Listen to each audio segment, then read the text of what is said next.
இயேசு கிறிஸ்துவின் நாமத்தினாலே இந்த காலை வேளையில கூடி வந்திருக்கிற உங்கள் ஒவ்வொருவரையும் அன்போடு கூட வாழ்த்துகிறேன். இந்த நாளிலும் கூட நம் தகப்பனுடைய அன்பின் கரம் நம் ஒவ்வொருவர் மேலும் வந்து அமர்ந்திருக்கிறதை நீங்க ஒவ்வொரு நாளும் அறிந்து கொள்ள வேண்டும். அவருடைய கரத்துக்குள் இருக்கிற நாம், அவருடைய நாமத்துக்குள் இருக்கிற நாம், கர்த்தரின் நாமம் பலத்த துருகம், நீதிமான் அதற்குள் ஓடி சுகமாயிருப்பான். இன்றைக்கு அவருடைய நாமத்துக்கு முன்பாக உலகத்துல எந்த நாமமும் நிற்க முடியாது.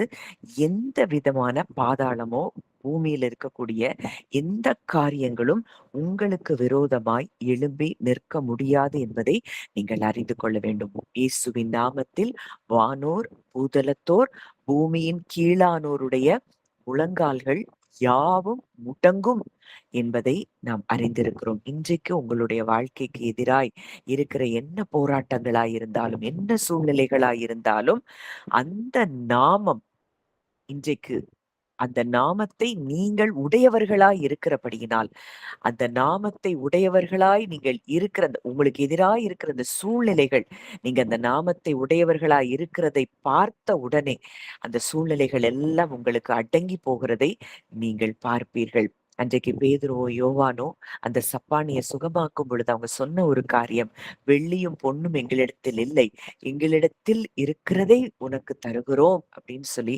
நசரேயனாகிய இயேசுவின் நாமத்தினாலே எழுந்து நடன்னு சொன்ன பொழுது, அவனை பிறவியில இருந்து அவனை கட்டி வைத்திருந்த அந்த பாதாளத்தின் கட்டுகள் அருந்திருக்கும் என்றால், இன்றைக்கு அதே நாமத்தை உடையவர்களாகத்தான் நீங்களும் நானும் இருக்கிறோம்.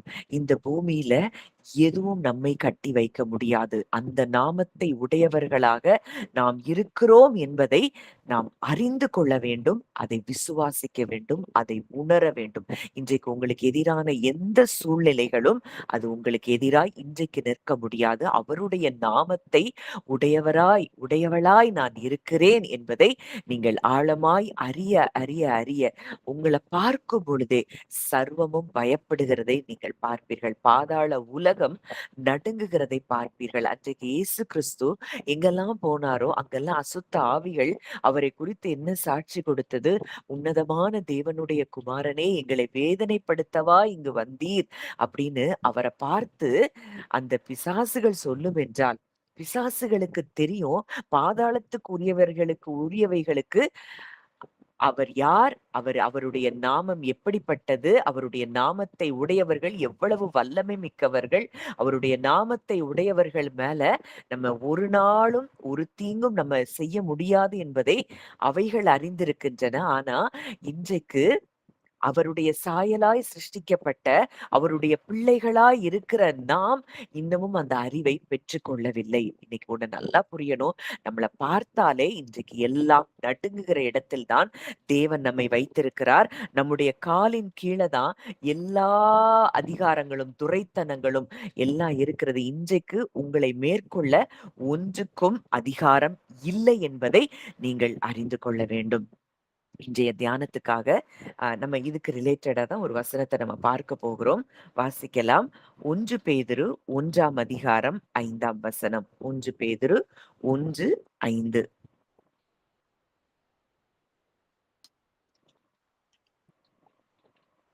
பேதுரு 1:5. கடைசி காலத்திலே வெளிப்பட ஆயத்தமாக்கப்பட்டிருக்கிற ரட்சிப்புக்கு ஏதுவாக விசுவாசத்தை கொண்டு தேவனுடைய பலத்தினாலே காக்கப்பட்டிருக்கிற உங்களுக்கு அந்த சுதந்திரம் பரலோகத்தில் வைக்கப்பட்டிருக்கிறது.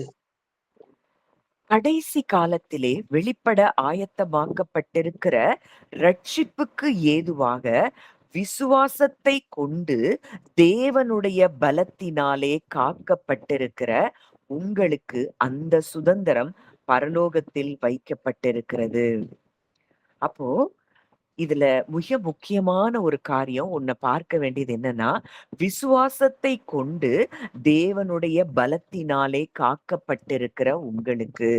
இன்றைக்கு நம்ம இன்னைக்கு இந்த பூமியில இருக்கிறோம், ஜீவனோட இருக்கிறோம், சுகத்தோட இருக்கிறோம், நாமும் நம்முடைய குடும்பமும் இந்த உலகத்துல இருக்கிறோம்னா அதுக்கு காரணம் அவருடைய பலத்தினாலே நாம் காக்கப்பட்டிருக்கிறோம். இதுக்கு அந்த கிரேக்க அதுல அந்த மீனிங் எப்படி இருக்குதுன்னா, காக்கப்பட்டிருக்கிற அப்படிங்கிற வார்த்தைக்கு ஒரு விலை மதிப்பற்ற ஒரு பொக்கிஷத்த ஒரு ராணுவ வீரர்கள் எந்நேரமும் எப்பவும் அவங்க விழிப்பா இருந்து அத பாதுகாக்கிறதை குறிக்கிற வார்த்தை தான் இந்த தேவனுடைய பலத்தினாலே காக்கப்பட்டிருக்கிற அப்படிங்கிற வார்த்தைக்கு ஒரு விளக்கமாய் சொல்லப்பட்டிருக்கிறது. ஒரு விலை மதிப்பற்ற பொக்கிஷத்தை இரவும் பகலும் எப்படி ஒரு ராணுவ வீரர்கள் பாதுகாக்கிறார்களோ, அப்படித்தான் இன்றைக்கு நம்மை பரலோகம் பாதுகாக்கிறது.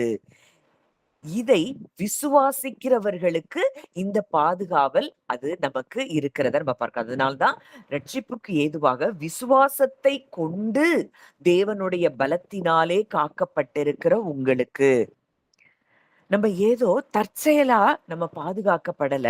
நம்ம பரலோகத்தினுடைய நேரடி பாதுகாப்பில் நீங்களும் நானும் இருக்கிறோம். பரலோகம் இன்றைக்கு நம்மை பாதுகாக்கும் என்றால், அவர் சேனைகளின் கர்த்தர். அந்த சேனைகள் இரவும் பகலும் நம்மை பாதுகாக்கிறார்களாம். இந்த பாதுகாப்பு நமக்கு இருக்கும் என்றால், நம்மை தொட எந்த வல்லமைக்கு அதிகாரம் இருக்கிறது? இன்றைக்கு இதெல்லாம் புரியாம தான் இன்னைக்கு கிறிஸ்தவ உலகம் பிசாசை குறித்து மேன்மைப்படுத்துவதோ, சாத்தானின் ஆழங்கள்னு சாத்தான குறித்து பார்க்கிறதோ, பாதாளத்தை குறித்து பெரிதாய் பார்க்கிறதும் நம்ம பார்க்கிறோம். இன்றைக்கு விசுவாசத்தை கொண்டு தேவனுடைய பலத்தினால் காக்கப்பட்டிருக்கிற உங்களுக்கு, அப்போ இன்றைக்கு தேவனுடைய வல்லமையினால், தேவனுடைய பலத்தினால் நாம் காக்கப்பட்டிருக்கிறோம். இதை இது எப்படி இந்த பாதுகாப்பு நமக்கு எப்படி சாத்தியம்னா விசுவாசத்தின் மூலம். இல்ல இந்த பாதுகாப்ப இந்த இவ்ளோ தூரம் நம்ம வல்லமையாய் பாதுகாக்கப்பட்டிருக்கிறோங்கிற விசுவாசம் இல்லன்னா, நம்முடைய வாழ்க்கையில நம்ம பல காரியங்களுக்கு வாசல்களை திறந்து கொடுத்திருக்கிறதை நாம் அறிந்து கொள்ள வேண்டும். அப்போ நம்முடைய சொந்த பலத்தினால் நம்மை நாம் பாதுகாத்துக் கொள்ள முடியாது. இன்னைக்கு எத்தனையோ உலகத்துல வந்துருச்சு. இத சாப்பிடணும், அத சாப்பிடணும், இத சாப்பிட்டா அப்படி வந்துரும், அத சாப்பிட்டா இப்படி வந்துரும். நம்ம ரொம்ப கரெக்ட்டா நம்மளுடைய சரீரத்த நம்ம பாதுகாக்க வேண்டியது அவசியம் தான். ஆனா, இன்றைக்கு முற்றிலுமாய் அதையே சார்ந்து வாழ ஆரம்பிக்கும் பொழுது, தேவனுடைய ஞானத்தினால் நம்ம எத எத எத அளவுக்கு அதிகமாய் எதையும் நம்ம சாப்பிடக்கூடாது. அது நம்ம நீதிமொழிகள்ல நம்ம பார்க்கிறோம்.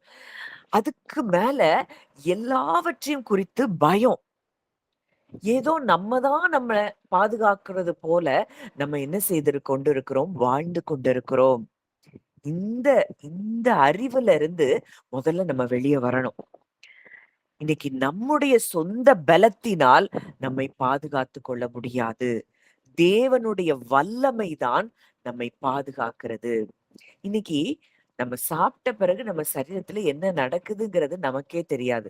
கொஞ்சம் யோசிச்சு பார்த்தோம்னா, நம்ம சாப்பிட்ட பிறகு அந்த சாப்பாடு நமக்கு எப்படி எனர்ஜி ஆகி அது நம்முடைய பிளட்ல அந்த நியூட்ரியன்ட்ஸ் கலந்து நம்முடைய சரீரத்துல எல்லா அவயவங்களுக்கும் அது கடந்து போய் எத்தனையோ வேலைகள் நடக்குது. இது எதுவுமே ஒவ்வொரு செகண்டும் அது நடந்துட்டு தான் இருக்கு. இப்ப நீங்க கேட்டுட்டு இருக்கிற இந்த வேளையிலேயே எவ்வளவோ ஃபங்ஷன்ஸ் உங்க பாடியில நடந்துட்டு தான் இருக்கு. இதையெல்லாம் பாதுகாக்கிறது நாமா? நிச்சயமா இல்ல. நம்முடைய ஜீவனை பாதுகாக்கிறவர் அவர். அவருடைய வல்லமை நம்முடைய ஜீவனை பாதுகாத்துக் கொண்டிருக்கிறதை நீங்கள் அறிந்து கொள்வீர்களானால், இன்றைக்கு உலகத்துல நம்ம தவறாய் புரிந்து கொண்டிருந்த காரியங்கள்ல இருந்து நீங்க வெளிய வர முடியும். இல்லன்னா, நீங்க எப்பவுமே உங்களுக்குள்ள உங்க உங்க மனது எதை குறித்தாவது பயந்து கொண்டே தான் இருக்கும். முக்கியமா மனிதர்கள் பயப்படுகிற காரியம், இன்றைக்கு மனிதர்கள் எனக்கு என்ன தீங்கு செஞ்சுருவாங்களோ? அவங்க எனக்கு ஏதாவது பில்லி சூனியமோ, செய்வினையோ இத பண்ணிருவாங்களோ? எப்படி அந்த மனிதர்கள் செய்வது உங்களை தாக்க முடியும்? நீங்க அவருடைய வல்லமையினால் காக்கப்பட்டிருப்பீர்கள் என்றால், எது உங்க எல்லைக்கு பக்கத்துல வர முடியும்? இந்த அறிவை நம்ம பெற்றுக்கொண்டால் தான் அவன நம்ம ஜெயிக்க முடியும். இல்லன்னா எப்பவுமே இத குறித்து நம்ம புலம்பிக் கொண்டும், அழுது கொண்டும், முறுமுறுத்து கொண்டு தான் இருப்போம். இன்றைக்கு தேவனுடைய வல்லமையினால் நீங்களும் நானும் காக்கப்பட்டிருக்கிறோம். நம்முடைய ஆவி, ஆத்துமா, சரீரம் அனைத்தும் அவருடைய வல்லமையினால் காக்கப்பட்டிருக்கிறதை நீங்கள் விசுவாசிக்க வேண்டும். எத்தனையோ வார்த்தைகள் அவர்தான் நம்மை பாதுகாக்கிறார் என்பதை நம்ம பார்க்கிறோம். வாசிக்கலாம். எபிரேயர் 1 14 வசனம். எபிரேயர் 1:14. ரட்சிப்பை சுதந்திரிக்கப் போகிறோர் நிமித்தமாக ஊழியம் செய்யும்படிக்கு அவர்கள் எல்லோரும் அனுப்பப்படும் பணிவிடை ஆவிகளாய் இருக்கிறார்கள் அல்லவா? நமக்காக பணிவிடை செய்யும்படிக்கு அவர் தம்முடைய தூதர்களை அனுப்புகிறாராம். இன்றைக்கு உங்க கண்ணு பார்க்கலங்கிறதுக்காக உங்களுக்கு உண்டான தூதர்கள் ஆக்டிவா இல்லைங்கிறது அர்த்தம் கிடையாது. இத நீங்க விசுவாசிக்கணும். எனக்காக பணிவிடை செய்யும்படி தம்முடைய தூதர்களை சேனைகளின் கர்த்தர் எனக்காக தம்முடைய தூதர்களை அவர் அனுப்பி இரவும் பகலும் என்னை பாதுகாக்கிறார். அவருடைய வல்லமைதான் என்னை பாதுகாக்கிறது.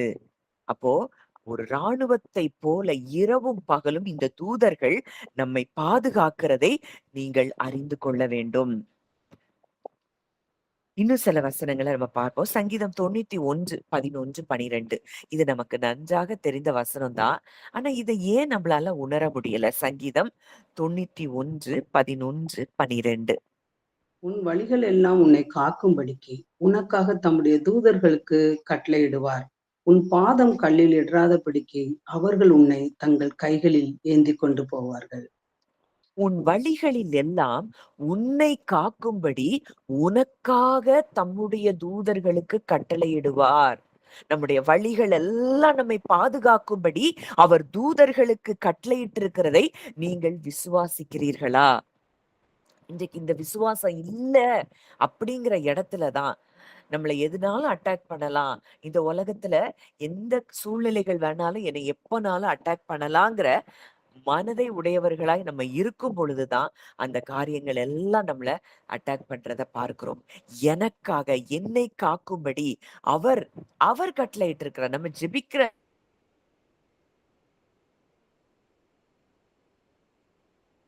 பகலும் நம்முடைய வழிகளில் எல்லாம் நம்மை காக்கும்படி நமக்காக அவர் தம்முடைய தூதர்களுக்கு கட்டளையிட்டிருக்கிறார். இன்றைக்கு அவர்தான் அவருடைய வல்லமைதான் நம்மை பாதுகாக்கிறதை இந்த வார்த்தைகள் மூலம் நம்ம என்ன செய்ய முடியும்? அறிந்து கொள்ள முடியும். உங்களுடைய பாதங்கள் கல்லில் இடராதபடிக்கு அவர்கள் தங்கள் கைகளில் ஏந்தி கொண்டு போவார்கள். லிட்ரலா இன்றைக்கு உங்க பாதங்கள் கல்லில் இடராதபடிக்கு அவர்கள் கைகளில் ஏந்தி கொண்டு போகிறதை நீங்கள் விசுவாசிப்பீர்கள் என்றால் ஒரு நாள் நமக்கு இடறுதல் என்பது இல்லை. இறுதி வரை இந்த உலகத்துல நம்ம பாதுகாக்கப்பட்டிருக்கிறது தான் அவருடைய சித்தமாய் இருக்கிறது. வாசிக்கலாம். யோவான் 10:28-29 வசனம். யோவான் 10:28-29. நான் அவைகளுக்கு நித்திய ஜீவனை கொடுக்கிறேன். அவைகள் ஒரு காலும் கெட்டு போவதில்லை. ஒருவனும் அவைகளை என் கைகளில் இருந்து பறித்து கொள்வதும் இல்லை. அவைகளை எனக்கு தந்த என் பிதா எல்லோரிலும் பெரியவராய் இருக்கிறார். அவைகளை என் பிதாவின் கையில் இருந்து பறித்து கொள்ள ஒருவனாலும் கூடாது. இதுல இயேசு கிறிஸ்து எவ்வளவு அழகா அந்த வார்த்தையை நாம் எவ்வளவு தூரம் பாதுகாக்கப்பட்டிருக்கிறதை அவர் வெளிப்படுத்துகிறார். நான் அவைகளுக்கு அவருடைய ஆடுகளாய் இருக்கிற நமக்கு அவர் நித்திய ஜீவனை கொடுக்கிறாராம். எப்பொழுதும் அவரோடு கூட இருக்கக்கூடிய அந்த உறவை அவர் நமக்கு கொடுத்திருக்கிறார். அவைகள் ஒரு காலும் கெட்டு போவதில்லை. ஒருவனும் அவைகளை என் கையில் இருந்து பறித்து கொள்வதும் இல்லை. அவருடைய கைகளுக்குள்ளே இருக்கிற நாம் இன்றைக்கு அவருடைய தூதர்களை அனுப்பி நாம் நம்மை பாதுகாத்திருக்கிற தேவன் அவர் சொல்றாரு, இன்றைக்கு என்னுடைய ஆடுகள் என் கையில் இருக்கின்றன. அவைகளை ஒருவனும் என் கையில் இருந்து பறித்து கொள்ள முடியாது. அவைகளை எனக்கு தந்த என் பிதா எல்லோரிலும் பெரியவராயிருக்கிறார். இந்த உலகத்தில் இருக்கிற மனிதனிலும் உலகத்தில் இருக்கிற மந்திரவாதியிலும் உலகத்தில் இருக்கிற சகலவற்றை பார்க்கிலும் என் பிதா பெரியவராயிருக்கிறார். அவைகளை என் பிதாவின் கையிலிருந்து பறித்து கொள்ள முடியாது. இன்னைக்கு யார் உங்களை தொட முடியும்? அவர் உங்க தலையில இருக்கிற முடியை கூட எண்ணி வைத்திருக்கிற தேவனாய் இருக்கிறார். இன்றைக்கு அவருடைய வல்லமையினால் நாம் காக்கப்பட்டிருக்கிறதை நாம் உணர்கிறோமா? இந்த உணர்வை நாம் பெற்றுக்கொள்ள வேண்டியது மிக அவசியமா இருக்கிறதை நாம் பார்க்கிறோம். அடுத்ததா நம்ம இன்னும் சில வசனங்கள் பார்க்கலாம். யோவான் 17ஆம் அதிகாரம் 11ஆம் 12ஆம் வசனங்கள். யோவான் 17, 11, 12.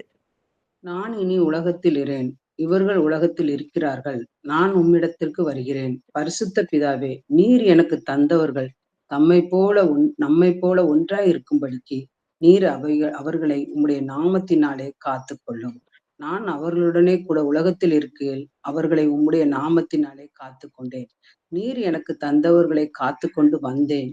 வேத வாக்கியம் நிறைவேறத்தக்கதாக கேட்டின் மகன் கெட்டுப்போனன அல்லாமல் அவர்களில் ஒருவனும் கெட்டுப் போகவில்லை. இங்க ஜெபிக்கிறாரு பிதாவினிடத்துல இயேசு கிறிஸ்து சிலுவைக்கு போக முன்பாக, பரிசுத்த பிதாவே, நீர் எனக்கு தந்தவர்கள் நம்மைப் போல் ஒன்றாயிருக்கும்படிக்கு நீர் அவர்களை உம்முடைய நாமத்தினாலே காத்துக்கொள்ளும்.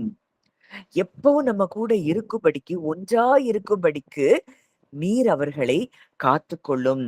நான் அவர்களுடனே கூட உலகத்தில் இருக்கையில் அவர்களை உம்முடைய நாமத்தினாலே காத்துக்கொண்டேன். அடுத்ததாக பார்க்கிறோம், நீர் அந்த கேட்டின் மகன் கெட்டுப் போனானே அல்லாமல் அவர்களில் ஒருவனும் கெட்டுப் போகவில்லை.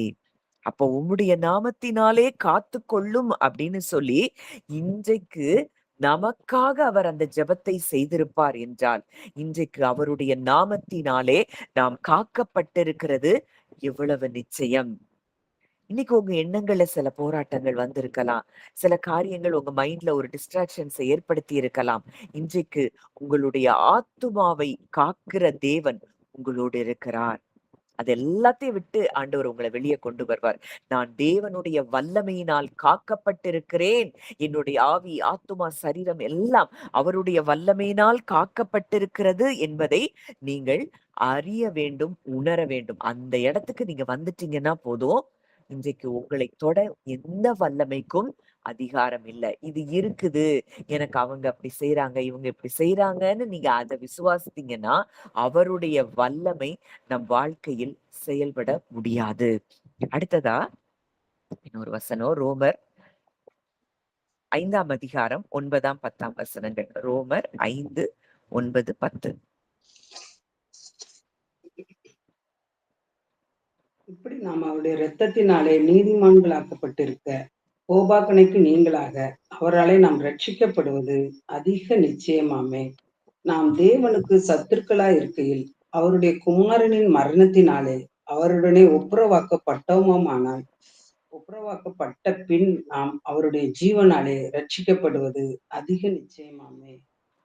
இப்படி நாம் அவருடைய இரத்தத்தினாலே நீதிமான்கள் ஆக்கப்பட்டிருக்க, நாம் அவருடைய இரத்தத்தினாலே நீதிமான்கள் ஆக்கப்பட்டிருக்கிறோம். நீதிமானுக்கு ஒரு கேடும் வராது அப்படின்னு வேதம் சொல்லுது. சுற்றிலும் சூழ்நிலைகள் எதிரா இருக்கலாம். ஆனா எதுவும் நம்மை சேதப்படுத்த முடியாது. வசனம் சொல்லுது, ஒன்றும் உங்களை சேதப்படுத்தாது. கோபாக்கினைக்கு நீங்களாக அவராலே நாம் ரட்சிக்கப்படுவது அதிக நிச்சயமாமே. இந்த ரட்சிப்புங்கிற வார்த்தைக்குள்ளே எல்லாம் அடங்கி இருக்குது. ஆத்தும ரட்சிப்பு, சரீரத்துல நமக்கு வியாதியில இருந்து ரட்சிப்பு, எ- எல்லாம் இந்த ரட்சிப்புங்கிற வார்த்தைக்குள்ள அடங்கி இருக்கிறது. அப்போ அவராலே நாம் ரட்சிக்கப்படுவது அதிக நிச்சயமாமே. அடுத்ததா நம்ம பார்க்கிறோம், அவருடைய குமாரனின் மரணத்தினாலே அவருடனே இப்பொழுது ஒப்புரவாகி இருக்கிறோம். ஒப்புரவாக்கப்பட்ட பின் அவருடைய ஜீவனாலே ரட்சிக்கப்படுவது அதிக நிச்சயமாமே. இன்றைக்கு நீங்களும் நானும் அவருடைய ஜீவனால் நாம் ரட்சிக்கப்பட்டிருக்கிறோம். இன்னைக்கு நம்ம பலத்தினால நம்ம ரட்சிக்கப்படல, நம்ம ஜெபத்தினால நம்ம ரட்சிக்கப்படல, நம்ம செய்த நன்மைகளினால் நாம் ரட்சிக்கப்படவில்லை. அவருடைய ஜீவனால் அவரை ஏற்றுக்கொண்டு அவரை விசுவாசித்தது நிமித்தம், அதுவும் அவருடைய ஈவாகத்தான் நம்ம பார்க்கிறோம். இன்றைக்கு அவருடைய அவருடைய ஜீவனாலே நாம் ரட்சிக்கப்பட்டிருக்கிறோம். இதை இன்றைக்கு உணர வேண்டும் என்று சொல்லி ஆவியானவர் விரும்புகிறார். இன்னைக்கு எதுவும் நம்மள தொட முடியாத ஒரு புரொடெக்ஷனுக்குள்ள அவருடைய வல்லமையினால் நாம் காக்கப்பட்டிருக்கிறோம். நம் குடும்பம் காக்கப்பட்டிருக்கிறது. இத ஒவ்வொரு நாளும் அனுதினமும் நம்ம உணர வேண்டிய இடத்துல இருக்கிறோம். 25. மேலும் தமது மூலமாய் தேவனிடத்தில் சேருகிறவர்களுக்காக வேண்டுதல் செய்யும்படி அவர் எப்பொழுதும் உயிரோடு இருக்கிறவராகையால் அவர்களை முற்றுமுடிய ரட்சிக்க வல்லவருமாய் இருக்கிறார். தமது மூலமாய் தேவனிடத்தில் சேருகிறவர்களுக்காக அவர் வேண்டுதல் செய்யும்படிக்கு எப்பொழுதும் உயிரோடு இருக்கிறவராகையால், நம்ம பாதுகாப்புக்கு நம்ம ஜெபித்தாதான் ஆண்டவர் பாதுகாக்கிறாருங்கிறத முதல்ல அந்த அந்த நம்ம ஜெபிக்கலன்னா இப்படி நடந்துரும் அப்படி முதல்ல இளைப்பாறுதல்ல வரணும். என்னை இரவும் பகலும் பாதுகாக்கிற என் தகப்பன் எனக்கு இருக்கிறார். அந்த தகப்பனுக்கு நான் நன்றி சொல்றேன். நீங்க நன்றி மட்டும் சொன்னாலே போதும். அவர் பாதுகாத்து கொண்டிருக்கிறதை நீங்கள் உணர முடியும். அவர் எப்பொழுதும் நமக்கு வேண்டுதல் செய்து கொண்டே இருக்கிறாராம். நம்ம ஜெபம்னா என்ன நினைக்கிறோம்னா, நம்ம பாதுகாப்புக்கு ஜெபம் பண்ணணும், அதுக்கு ஜெபம் பண்ணணும், இதுக்கு ஜெபம் பண்ணணும். நம்ம ஏற்கனவே நமக்கு கொடுக்கப்பட்டிருக்கிறதற்காக நாம் நன்றி செலுத்துவதுதான் ஜெபம். அதனாலதான் பிலிப்பியர் 4ல பார்க்கிறோம். எல்லாவற்றையும் குறித்த உங்கள் விண்ணப்பங்களை ஸ்தோத்திரத்தோடு கூடிய ஜெபத்தினாலும் வேண்டுதலினாலும் தேவனுக்கு தெரியப்படுத்துங்கள். ஏன் ஸ்தோத்திர அது அது அவர் ஏற்கனவே நம்மை பாதுகாத்து கொண்டுதான் இருக்கிறார். இத உணர்கிறது தான் அவரோடு கூட நடக்கிற ஒரு வாழ்க்கையா இருக்கிறது. இத்தனை வருஷம் நம்ம ஜெபங்கிற பேர்ல எதையோ எல்லாமோ நம்ம ஜெபித்து கொண்டிருந்தோம். அவர் இயேசு அழகா சொல்றாரு, எப்பா நீ எவ்வளவு விசேஷமானவன், நீ எவ்வளவு விசேஷித்தவள், உனக்கு என்ன தேவைங்கிறது உங்க அப்பாவுக்கு தெரியும். என்ன தேவைங்கிறது அப்பாவுக்கு தெரியும்னா நம்மை பாதுகாப்பது அவருக்கு தெரியாதா? நம்மளை எல்லார் கையிலயும் அவர் விட்டு கொடுத்துருவாரா? ஏதாவது நம்மை தொட அவர் அனுமதிப்பாரா? நமக்கு தேவைகளை கொடுக்க அறிந்திருக்கிற தேவன் நம்முடைய பாதுகாப்பை குறித்து அவர் எவ்வளவு அக்கறை உள்ளவராய் இருப்பார்.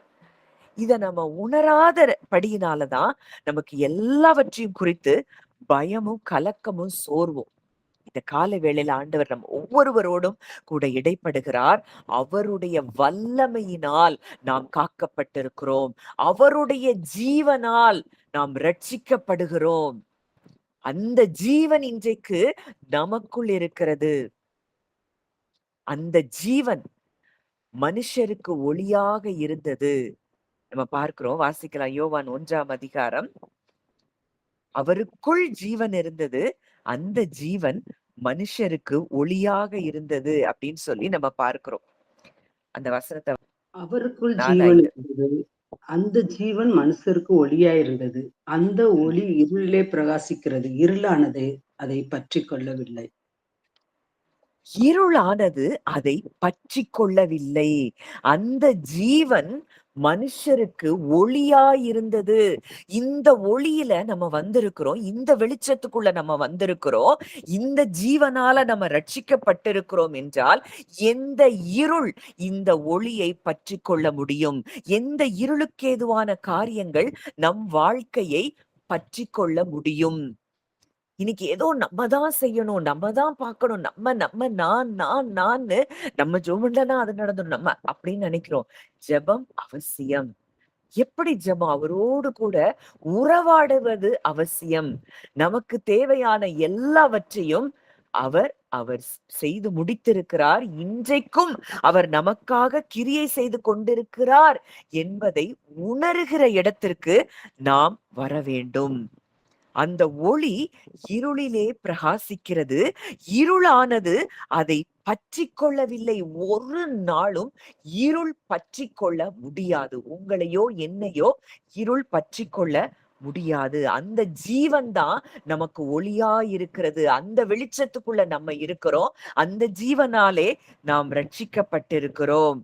உலகத்திலே வந்து எந்த மனுஷனையும் பிரகாசிப்பிக்கிற ஒளியே அந்த மெய்யான ஒளி. அப்போ இன்றைக்கு அவருடைய நாமத்தின் மேல விசுவாசம் உள்ளவர்கள், அவரை ஏற்றுக்கொண்டபடியினாலே இன்றைக்கு நாம் அந்த ஜீவனுக்குள் வந்திருக்கிறோம், அந்த வெளிச்சத்துக்குள் வந்திருக்கிறோம். எந்த இருள் நம்ம எல்லைக்குள்ள வர முடியும்? எதுவும் நம்ம பக்கத்துல கூட, நம்ம இருக்கிற எல்லைக்கு பக்கத்துல கூட அது வர முடியாது. இன்றைக்கு அந்த கிருபையினாலும் சத்தியத்தினாலும் நிறைந்தவர், அந்த ஜீவன், அந்த ஒளி இன்றைக்கு நமக்குள்ளே வாசம் பண்ணி கொண்டிருக்கிறார். கிருபையினாலும் சத்தியத்தினாலும் நிறைந்தவராய் நமக்குள்ளே வாசம் பண்ணினார். அது பிதாவுக்கு ஒரே பேரானவருடைய மகிமைக்கு ஏற்ற மகிமையாக இருந்தது. அவருடைய பரிபூரணத்தினாலே நாம் எல்லோரும் கிருபையின் மேல் கிருபை பெற்றிருக்கிறோம். அந்த கிருபையை நம்ம பெற்றிருக்கிறோம்னா, இந்த கிருபையை பெற்ற நம்மை எது சேதப்படுத்த முடியும்? எது நம்மை தொட முடியும்?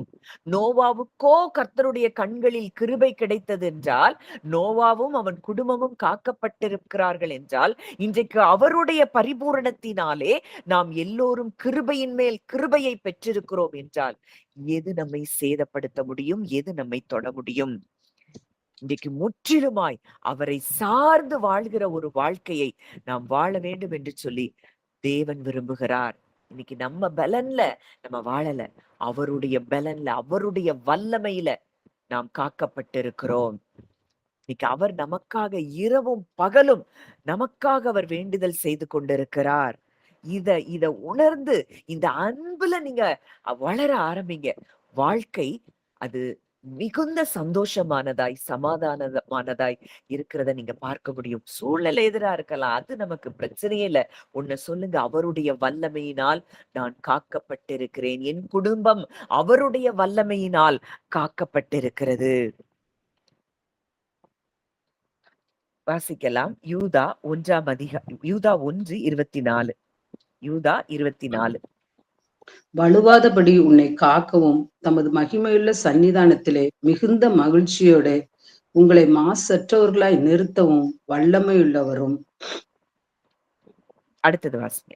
தாம் ஒருவரே ஞானம் உள்ளவருமாகிய நம்முடைய இரட்சகரான தேவனுக்கு கனமும் மகத்துவமும் வல்லமையும் அதிகாரமும் இப்பொழுதும் எப்பொழுதும் உண்டாவதாக. ஆமென். இந்த வசனம் வழுவாதபடி உங்களை காக்கவும். நம்ம நினைக்கிறோம், ஐயோ நான் அப்படி இருக்கிறேனே, நான் எப்படி எழும்புவேன், என்னுடைய எண்ணங்களும் தேவனுக்கு ஏற்றதா இல்லையே, சில நேரங்கள்ல மனுஷரை போல நான் சிந்திக்கிறேனே. அங்க வசனம் சொல்லுது, வழுவாதபடி உங்களை காக்கவும் தமது மகிமையுள்ள சந்நிதானத்திலே மிகுந்த மகிழ்ச்சியோட உங்களை மாசற்றவர்களாய் நிறுத்தவும் வல்லமையுள்ளவரும் தாம் ஒருவரே ஞானம் உள்ளவரும். இன்னைக்கு நீங்க உங்க பலத்தினால நீங்க எதையும் உங்களுடைய ஆத்துமாவை காத்துக்கொள்ள முடியாது. அதற்கும் அவர்தான் வல்லமை உள்ளவராய் இருக்கிறார் என்பதை நீங்க புரிந்து கொண்டா போதும், உங்க ஆத்துமா காக்கப்படுகிறதை நீங்கள் பார்க்க முடியும். வலுவாதபடி உங்களை காக்கவும் தமது மகிமையுள்ள சன்னிதானத்திலே மிகுந்த மகிழ்ச்சியோட உங்களை மாசற்றவர்களாய் நிறுத்தவும் வல்லமையுள்ளவரும் அவர்தானாம், ஞானமுள்ளவரும் அவர்தானாம். இன்னைக்கு உங்களுடைய ஆத்துமாவை, உங்களுடைய சரீரத்தை எதுவும் தொட முடியாது. நீங்க முற்றிலுமாய் அவரை சார்ந்து வாழ்வீர்கள் என்றால் உங்களை தொட எந்த வல்லமைக்கும் அதிகாரம் இல்லை. உங்க ஆத்துமாவையும் தொட எந்த சத்ருவுக்கும் வல்லமையும் கிடையாது, அதிகாரமும் கிடையாது. அவர் என் ஆத்துமாவை காக்கிறார். அவருடைய சன்னிதானத்திலே என்னை மாசற்றவளாய் நிறுத்த அவர் வல்லமை உள்ளவராய் இருக்கிறார்.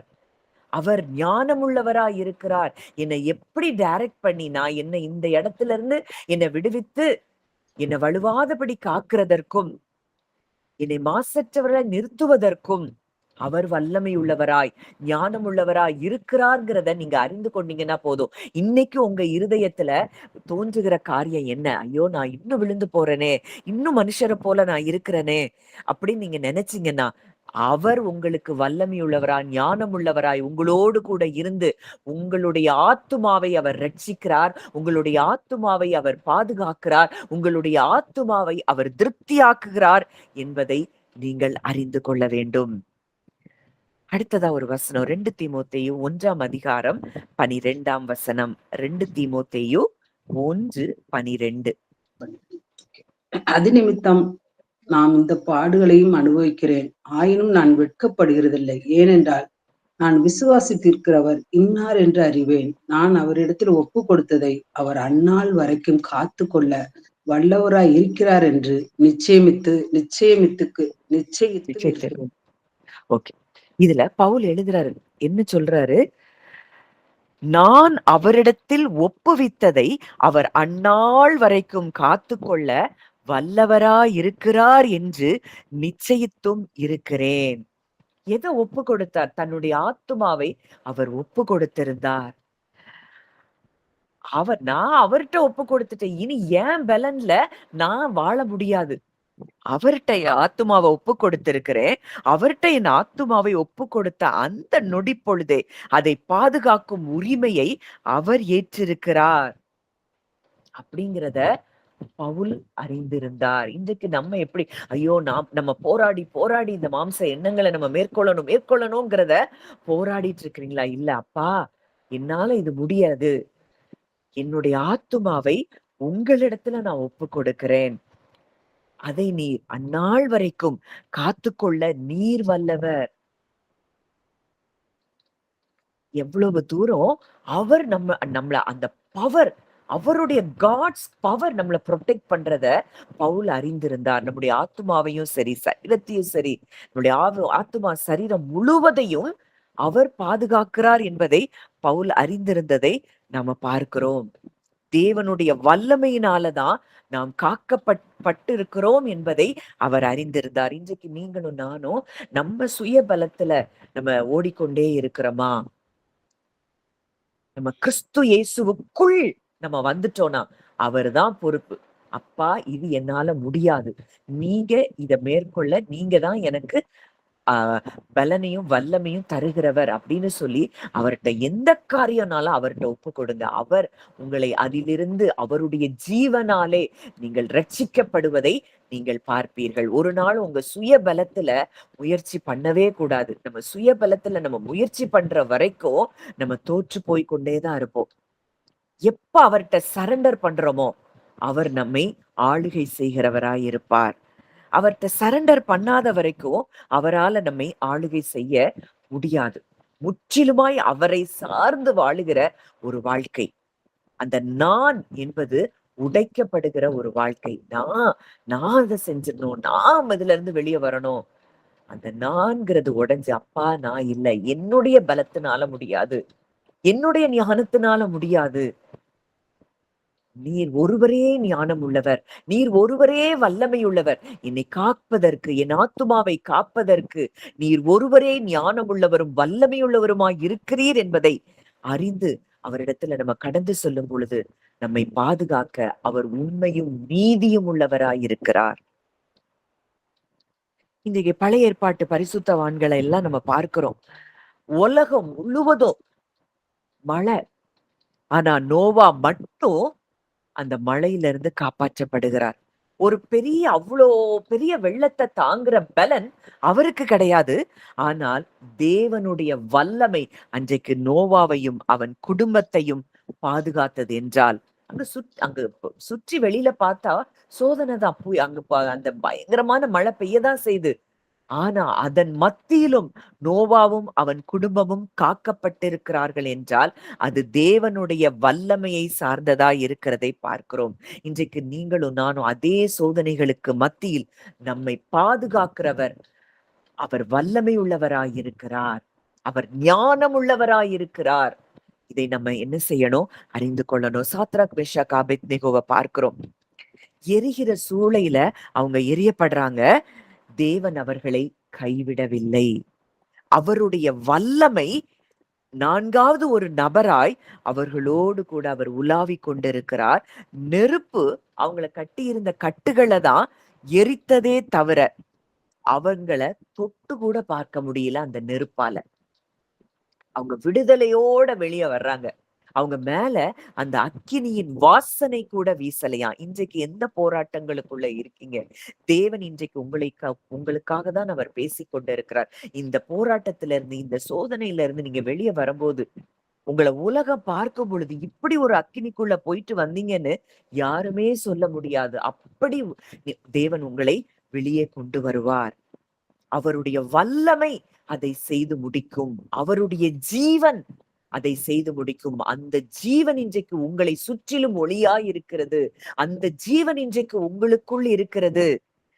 இந்த ஜீவனை உடையவர்களாய் நாம் இருக்கிறோம் என்றால் ஒன்றும் உங்களை அணுக முடியாது. அடுத்ததா நம்ம பார்க்கிறோம், பேதுருவ குறித்து நம்ம பார்த்தோம். உன் விசுவாசம் ஒளிந்து போகாதபடிக்கு உனக்காக வேண்டிக் கொண்டேன். இன்னைக்கு நம்முடைய விசுவாசத்துக்காக அவர் அனுதினமும் நமக்காக ஜெபித்துக் கொண்டிருக்கிறார். நம்ம ஏற்கனவே அந்த மெசேஜ் அதை கண்டிப்பா நீங்க கேளுங்க. நமக்காக தேவன் எதற்கெல்லாம் ஜெபித்துக் கொண்டிருக்கிறார், இயேசு கிறிஸ்து எதற்காகலாம் ஜெபித்திருக்கிறார், அவர் இன்னமும் நமக்காக வேண்டுதல் செய்கிறார். நம்முடைய விசுவாசம் ஒளிந்து போகாதபடிக்கு அவர் எனக்காக வேண்டுதல் செய்கிறவர்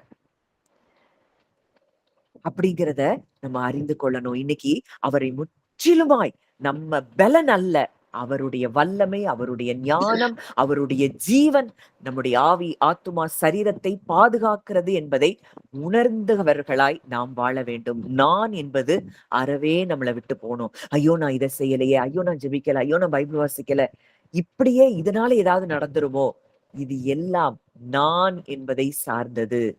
ஏன் பைபிள் வாசிக்கிறோம், ஏன் ஜெபிக்கிறோம், எதுவுமே தெரியல. அவருடைய உறவுக்காகவும் அவருடைய அன்பை ஆழமாய் அறிந்து கொள்ளவும் எப்பொழுதும் அவரோடு கூட உறவாடவும் தான் இதெல்லாம் செய்யணும். ஆனா இது ஏதோ நம்ம செய்யறதுனாலதான் அவர் நம்மை பாதுகாக்கிறாருங்கிறத, இதை செய்யலைன்னா நமக்கு ஏதாவது நடந்துரும் அப்படின்னு நினைப்பதே அந்த நான்கிறது நமக்குள்ள இருக்குது. இதெல்லாம் முற்றிலுமாய் வேரோடு நம்ம கிட்ட இருந்து அதை எடுத்து போட்டு, அப்பா நான் இல்ல, நீங்கதான். அதனாலதான் பவுல் சொல்றாரு, இனி நான் அல்ல, கிறிஸ்துவே என்னில் பிழைத்திருக்கிறார். அடுத்ததா தானியேல் சிங்கக்கெபியில பாக்குறோம். சிங்கம் பசியோட தான் இருந்தது, ஆபத்து உண்மைதான். ஆனா அவருடைய வல்லமை சிங்கங்களுடைய வாயை அடைத்தது.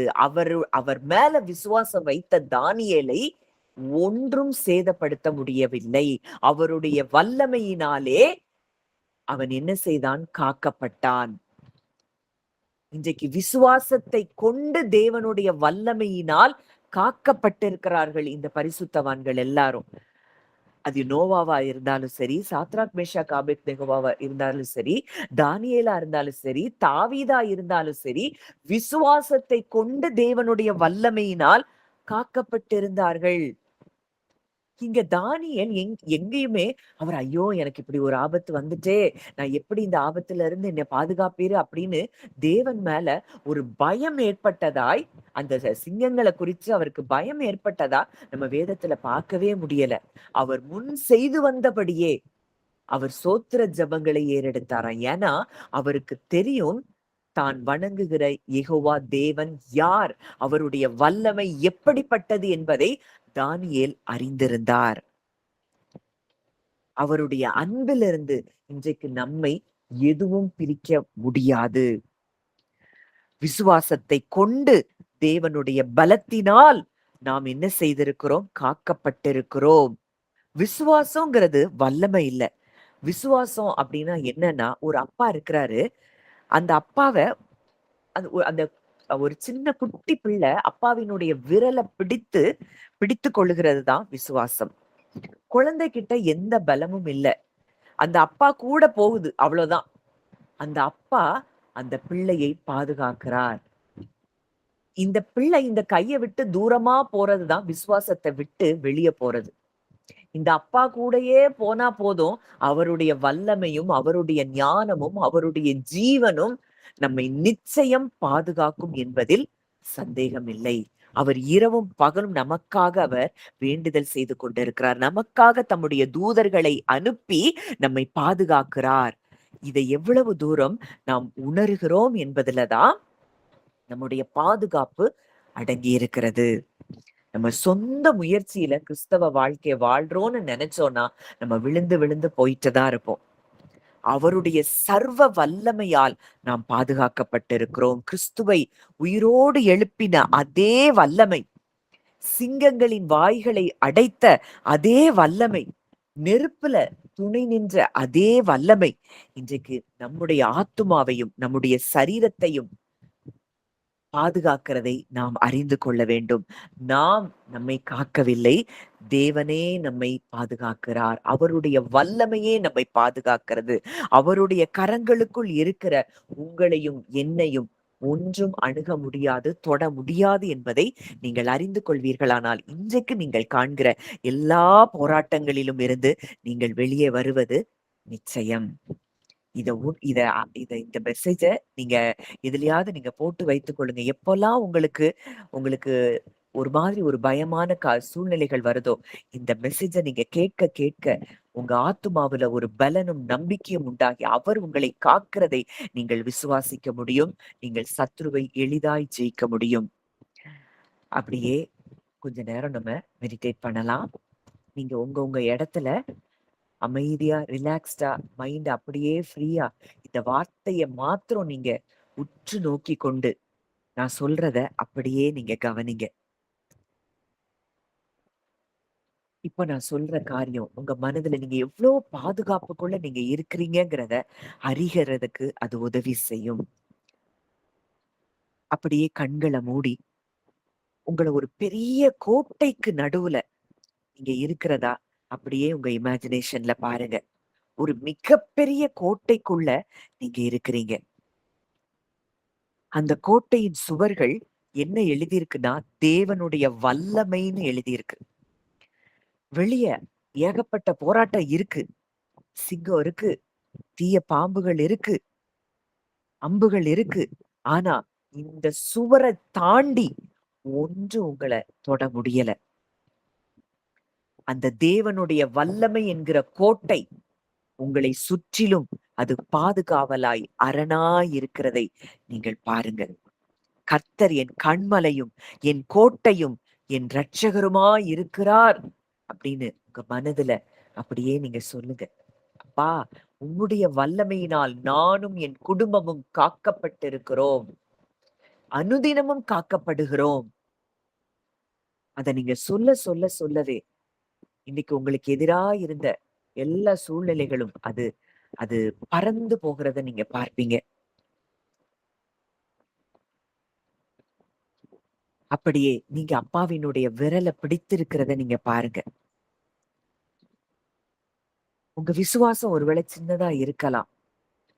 ஆனா நீங்க அவர் கூட இருக்கிறது தான் முக்கியம். ஆண்டவரே, என்னால முடியலன்னு சொல்லி அவர்கிட்ட சரண்டர் பண்ணிருக்க. எதெல்லாம் உங்களால மேற்கொள்ள முடியலையோ அவருடைய வல்லமை உங்களை மேற்கொள்ள வைக்கும். அவர் உங்களை ஜெயமெடுக்க வைப்பார்.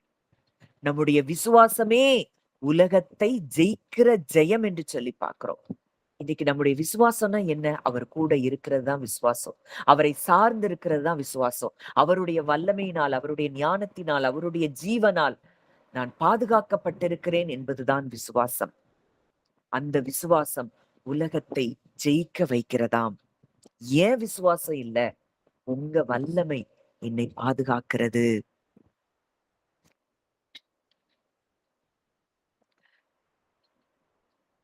ஒருவேளை நெருப்பு போன்ற ஒரு சூழ்நிலைக்குள்ள நீங்க இருக்கலாம். நீங்க தனியா இல்ல. உங்க கூட இயேசு இருக்கிறத நீங்க அப்படியே பாருங்க. இந்த நெருப்பு உங்களை சுத்திகரிக்கிறத நீங்க பாருங்க. உங்களை எதெல்லாம் பயம், ஏதோ எண்ணங்கள், மாம்ச எண்ணங்கள், இதெல்லாம் உங்களை கட்டுகளா இருக்கலாம். இந்த நெருப்பு அதை மட்டும்தான் சுட்டரிக்குமே தவிர உங்களை தொட முடியாது. அது அப்படியே நீங்க விஷுவலைஸ் பண்ணி பாருங்க.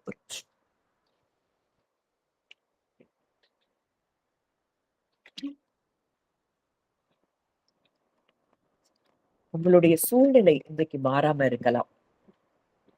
நீங்க வெளியரங்கமா பார்க்காம இருக்கலாம்.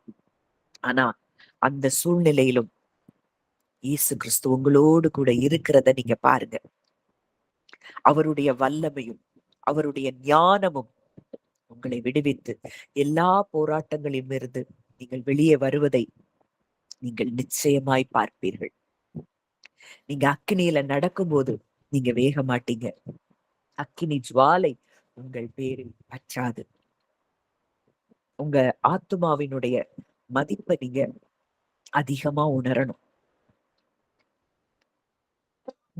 இன்றைக்கு பரலோகம் உங்களை மிகப்பெரிய பொக்கிஷமாய் பார்த்து கொண்டிருக்கிறது. அந்த பொக்கிஷமாகிய உங்களை சுற்றி பரலோகத்தின் சேனை உங்களை காத்து கொண்டிருக்கிறத பாருங்க. இன்றைக்கு நேசகுமாரர்களாய் நேசகுமாரத்திகளாய் நாம் இருக்கிறோம். நாம் சாதாரணமானவர்கள் அல்ல. இந்த பரலோகத்தின் ராஜா நம்மை அவ்வளவு பாதுகாப்பாக அவர் நம்மை வைத்திருக்கிறார். சாத்தான் நம்மளை தொடணும்னா அவருடைய வல்லமைய தொட்டாதான் நம்மளை தொட முடியும். அது முடியவே முடியாத காரியம் என்பதை நீங்கள் அறிந்து கொள்ளணும். அவருடைய வல்லமைய தொடுகிறதற்கு இந்த பூமியில எதற்கும் அதிகாரம் இல்லை. இன்றைக்கு அவருடைய வல்லமைய தொட முடியும்னா சாத்தானால உங்களை தொட முடியும். இன்றைக்கு அவ்வளவு பெரிய ஒரு ப்ரொடெக்ஷனுக்குள்ள உங்களை பொக்கிஷமாய் உங்க பரலோகத்தின் சேனைகள், அதை சுற்றிலும் தேவனுடைய வல்லமை உங்களை இரவும் பகலும் பாதுகாத்து கொண்டிருக்கிறது. நான் தேவனுடைய வல்லமையினால் காக்கப்பட்டிருக்கிறேன் அப்படிங்கிறத உங்க மனதுல நீங்க சொல்லிட்டே இருங்க. நான் தேவனுடைய வல்லமையினால் காக்கப்பட்டிருக்கிறேன்.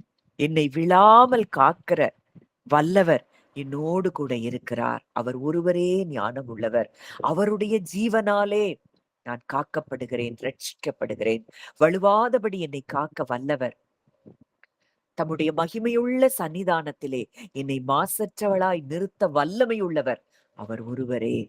அவருக்குள் நான் இருக்கிறேன், அவர் எனக்குள் இருக்கிறார். இன்னைக்கு எல்லா காரியத்தையும் அவரிடத்துல நான் ஒப்பு கொடுக்கிறேன். மனதின் ஆழத்திலிருந்து இதை நீங்க சொல்ல சொல்ல சொல்ல இன்றைக்கு உங்க இருதயத்துல இருந்த பல பயங்கள் அது வெளியேறினதை நீங்க பார்க்க முடியும். இதுவரைக்கும் சத்ரு உங்க இருதயத்துல விதைத்த பொய்கள், அரண்கள் எல்லாம் இன்றைக்கு உடைக்கப்படுகிறத நீங்க பாருங்க. நீங்க தேவனை எப்போ நம்ம பெரிதாய் பார்க்கிறோமோ அப்பதான் சத்ரு ஓடுவான். பிசாசுக்கு எதிர்த்து நில்லுங்கள், அப்பொழுது அவன் உங்களை விட்டு ஓடி போவான். எப்படி முடியும்?